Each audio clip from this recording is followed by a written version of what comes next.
The mistake of my youth. My name is Benjamin. I am an old man now, but I remember my youth well. There were good days and bad days. One memory stays with me forever. It was when I made the biggest mistake of my life. I had just married Rachel. She was kind, smart, and beautiful. We were happy, full of dreams for the future. Life seemed perfect. We didn't have much money, but we had love, and that was enough. One evening, some friends came to visit me. They laughed and told stories. Then one of them said, "Come with us, Benjamin. Let's play cards." I didn't know much about cards, but I wanted to fit in. At first, it was just a game for fun. We laughed, talked, and played late into the night. But soon the fun turned serious. Money was on the table. My heart raced as I won my first game. I felt powerful and lucky. Rachel didn't know about my gambling. I told her I was spending time with friends. She believed me because she trusted me. But deep inside, I knew I was doing something wrong. That night was the beginning of my troubles. Rachel was always waiting for me at home.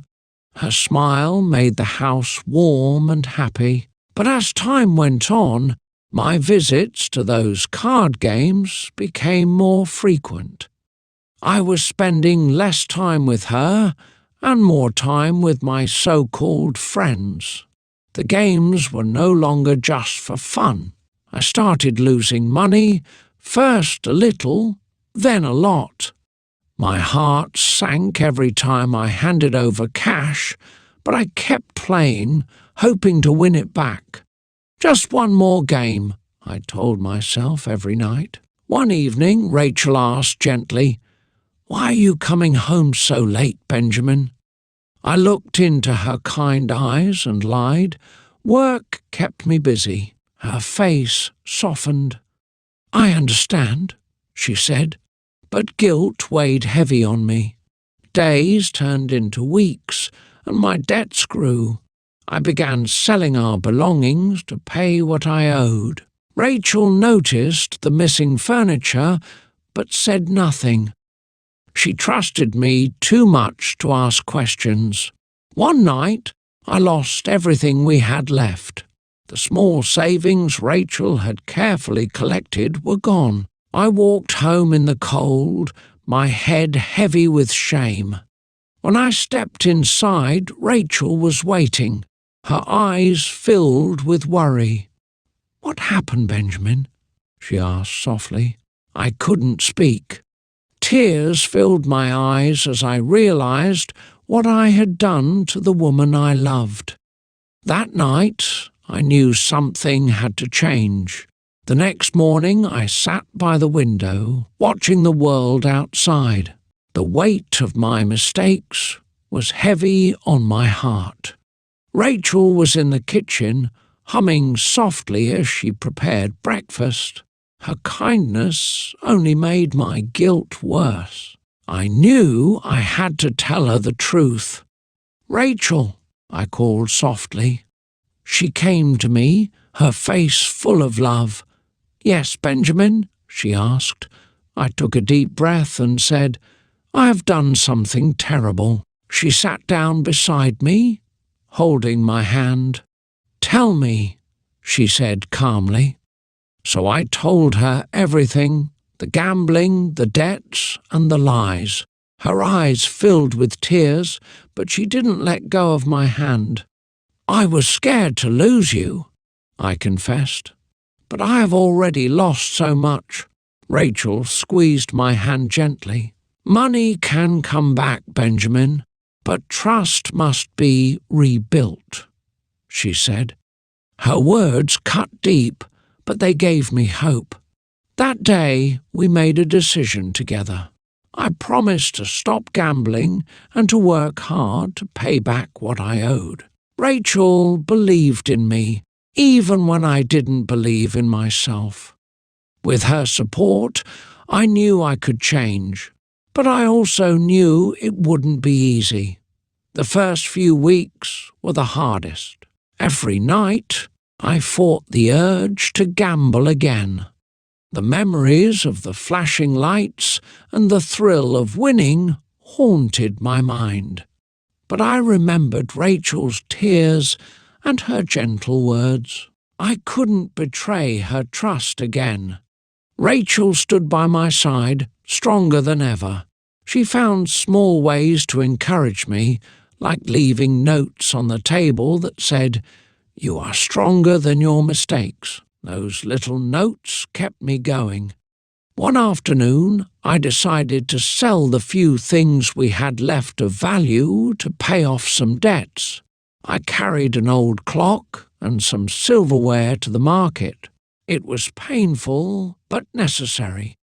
At the market, a man approached me. "Benjamin, is that you?" he asked. It was Thomas, an old friend who had once gambled with me. "Still in the game?" he teased. "No," I said firmly. "I'm done with that life." He laughed, but I didn't care. I walked away, feeling proud for the first time in a long time. When I returned home, Rachel smiled at me. "You did well today," she said. I knew she wasn't just talking about selling the silverware.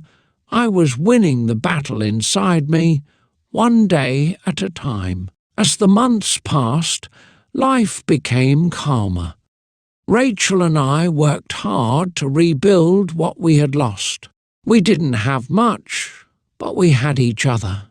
That was enough. I found small jobs in the village, fixing fences and repairing furniture. It felt good to be useful again. One day, Rachel surprised me. "Benjamin," she said with a bright smile, "I've been saving a little money. Let's plant a small garden." Her optimism warmed my heart.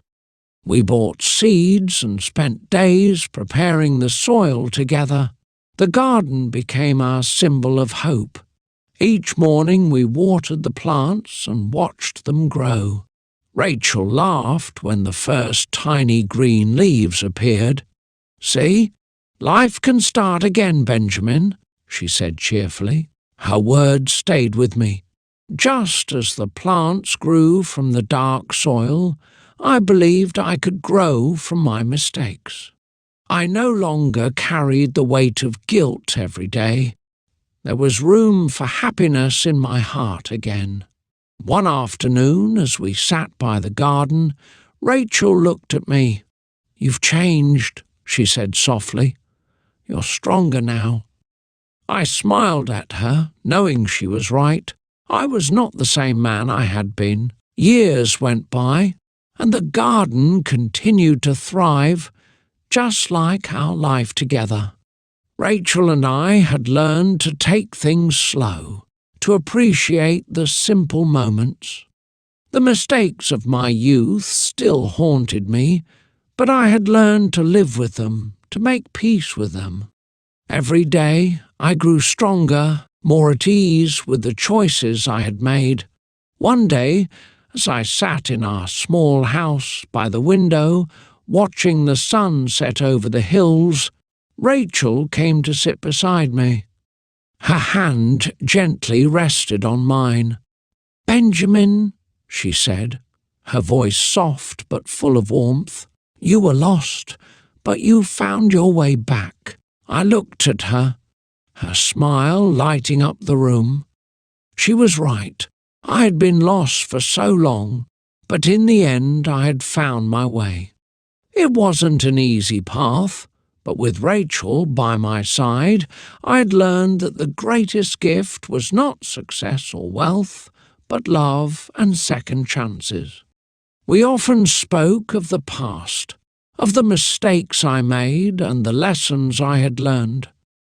But in the end, we focused on the present, on the garden we tended together, on the peace we had found in each other's company.